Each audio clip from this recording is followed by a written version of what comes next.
मंजुलिका एक सामान्य परिवार की लड़की थी। उसे बचपन से ही डांस करना बहुत अच्छा लगता था। मंजुलिका जब स्कूल में थी तब हर डांस कंपटीशन में अपने स्कूल के लिए वही फर्स्ट प्राइज लेकर आती थी।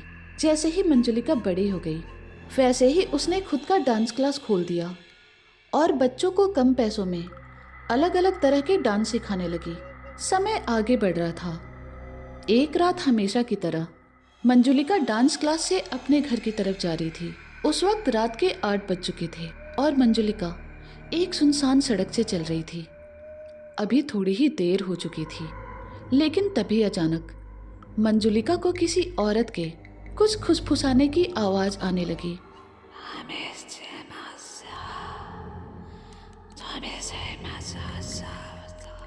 वो सुनकर मंजुलिका ने उन आवाजों को अनदेखा कर दिया और वो अपने रास्ते चली गई।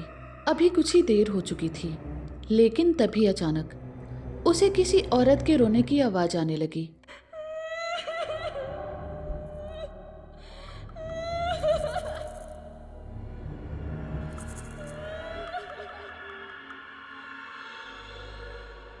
वो आवाज बहुत ही ज्यादा गम और दर्द से भरी हुई थी। ऐसा लग रहा था जैसे वो औरत किसी से मदद मांगना चाहती है।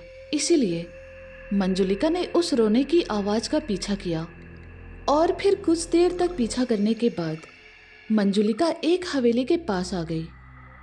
वहां पर जाकर मंजुलिका ने देखा तो वो रोने की आवाज उस हवेली के अंदर से आ रही थी।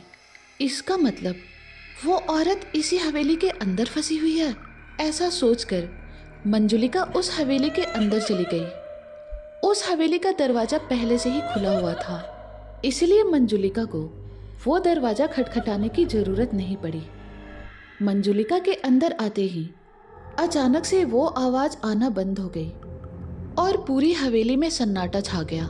ये देखकर मंजुलिका चिल्लाने लगी, कोई है? बहन जी कहाँ हो आप? मंजुलिका के इतना कहते ही उस हवेली के किसी कमरे से उसी औरत के हंसने की आवाज सुनाई देने लगी।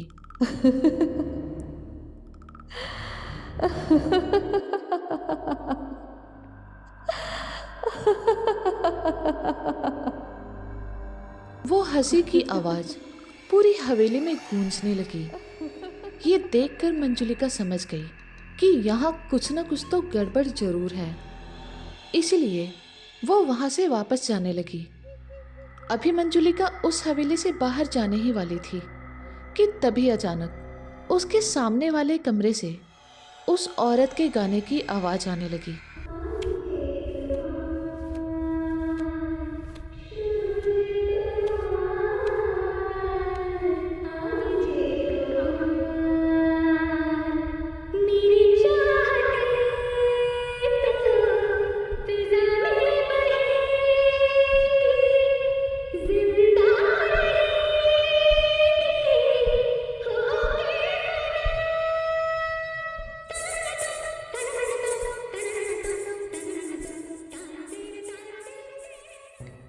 कुछ देर बाद वो गाने की आवाज आना बंद हो गई। मंजुलिका को वो आवाज इतनी सुरीली लगी कि उसे उस औरत को देखने का मन होने लगा और फिर वो उस कमरे की ओर बढ़ने लगी। उसके बाद मंजुलिका जब उस कमरे के अंदर गई तब उसने जो देखा वो देखकर उसकी आंखें फैल गई और वो डर के मारे कांपने लगी, क्योंकि मंजुलिका के सामने एक डरावनी चुड़ैल खड़ी थी। उसे देखकर मंजुलिका ने डरते हुए कहा, प्लीज मुझे मत मारो, मैं तुम्हारे आगे हाथ जोड़ती हूँ, मुझे जाने दो प्लीज। इस पर उस चुड़ैल ने कहा, आज तक जो भी इस हवेली में आया है वो कभी जिंदा वापस नहीं गया, इसलिए अब मैं तुम्हें भी जान से मार दूंगी। और ऐसा कहकर उस चुड़ैल ने मंजुलिका को मार दिया और उसका सारा खून पी लिया और उसके बाद वो अपने कमरे में सोने के लिए चली गई। रात के 2 बज चुके थे और वो चुड़ैल अपने कमरे में आराम से सो रही थी।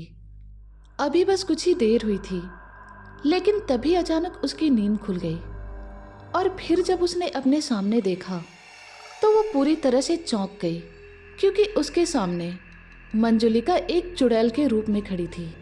और ये देखकर वो चुड़ैल बहुत ही ज़्यादा डर गई, क्योंकि मंजुलिका उस चुड़ैल से काफ़ी ज़्यादा खतरनाक लग रही थी।